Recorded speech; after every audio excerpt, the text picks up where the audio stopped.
ದುಡ್ಡು ಕೊಟ್ಟಿರೋದಕ್ಕೂ ಮೋಸ ಇಲ್ಲ ಅಲ್ಲ. ಟ್ರೆಕ್ಕಿಂಗ್ ಮಾಡ್ತೀವ ಅನ್ನೋ ಡೌಟೆಲ್ಲ ಎದ್ದು ಎಲ್ಲ ರೆಡಿಯಾಗಿ ತಿಂಡಿ ಮಾಡೋಣ ಅಂತ ಹೊರಟ್ವಿ.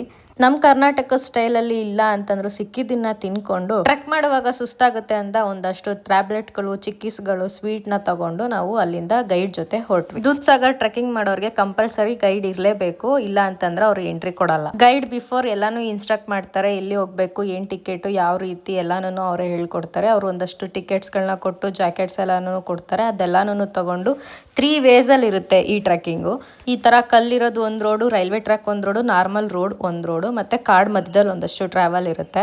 ಬೇರೆಯವ್ರು ರೀಲ್ ಹಾಕೋದೆಲ್ಲ ನೋಡ್ತಾ ಇದ್ವಿ ಈ ಟ್ರೈನ್ ಹತ್ರ ಬಂದು. ಬಟ್ ನಾವು ಆಗ್ತಾ ಇದೀವಿ ಅನ್ನೋದು ಖುಷಿಲಿ ಎಲ್ಲರೂ ಒಬ್ರಿಗೊಬ್ರು ಕಾಲು ಎಳ್ಕೊಂಡು ಮಜಾ ಮಾಡ್ಕೊಂಡು ಬಿದ್ದು ಎದ್ದು ಕೈ ಕಾಲು ನೋಯಿಸ್ಕೊಂಡು ಫೈನಲಿ ಡೆಸ್ಟಿನೇಷನ್ ನ ರೀಚ್ ಆದ್ವಿ. ಆ ಜಾಕೆಟ್ಗಳಿಗೂ ನಾವು ದುಡ್ಡು ಕೊಟ್ಟು ತಗೋಬೇಕಾಗಿತ್ತು. ಯಾಕೆ ಕೊಟ್ರು ಅನ್ನೋದು ನಮಗೆ ಅವಾಗ ಗೊತ್ತಾಗ್ಲಿಲ್ಲ. ಬಟ್ ಆದ್ರೆ ಈ ಪ್ಲೇಸಿಗೆ ಬಂದು ನೀರಿಗೆ ಬೀಳುವಾಗ ಗೊತ್ತಾಯ್ತು ಜಾಕೆಟ್ಸ್ ಎಂತ ಕೊಟ್ರು ಅಂತ. ವಿತೌಟ್ ಜಾಕೆಟ್ ಇಲ್ಲಿ ನೀರಿಗೆ ಬೀಳೋದಿಕ್ ಆಗದೇ ಇಲ್ಲ, ಅಲ್ಲಿ ಪರ್ಮಿಷನ್ ಕೂಡ ಇಲ್ಲ. ಫುಲ್ ಫನ್ ಆಗಿತ್ತು. ಕಂಪ್ಲೀಟ್ ವಿಡಿಯೋನ ನಾನು ನನ್ನ ಯೂಟ್ಯೂಬ್ ಚಾನಲ್ ಅಲ್ಲಿ ಅಪ್ಲೋಡ್ ಮಾಡಿದ್ದೀನಿ, ಫ್ರೀ ಮಾಡ್ಕೊಂಡು ಹೋಗಿ ಚೆಕ್ ಮಾಡಿ ನೋಡಿ.